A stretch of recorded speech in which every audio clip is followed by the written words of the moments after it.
Today, I'm going to be answering the question that a lot of you have been asking: is Neon free with a Spark account?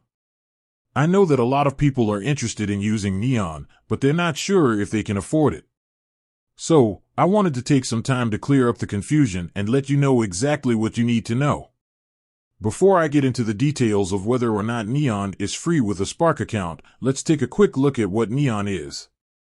Neon is a generative AI tool that can be used to create all kinds of content, from text and images to code and music. It's a powerful tool that can be used for a variety of purposes, both personal and professional. Spark is a creative platform that offers a variety of tools and resources to help you create stunning visual content. It's a great tool for people who want to create eye-catching social media posts, presentations, and other visual content. Is Neon free with a Spark account? The short answer is no, Neon is not free with a Spark account.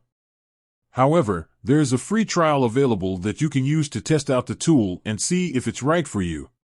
How to get a free trial of Neon? If you're interested in trying out Neon for free, here's what you need to do. Go to the Neon website. Click on the Start Your Free Trial button. Enter your email address and create a password.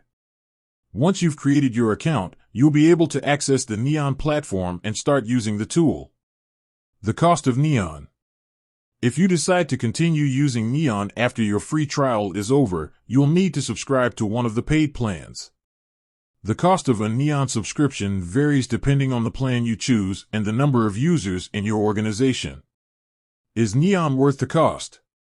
Whether or not Neon is worth the cost is a question that only you can answer. However, I think it's a powerful tool that can be a valuable asset to anyone who wants to create high-quality visual content. So, there you have it. Neon is not free with a Spark account, but there is a free trial available that you can use to test out the tool and see if it's right for you. With that said, thanks for watching. And until next time, keep creating.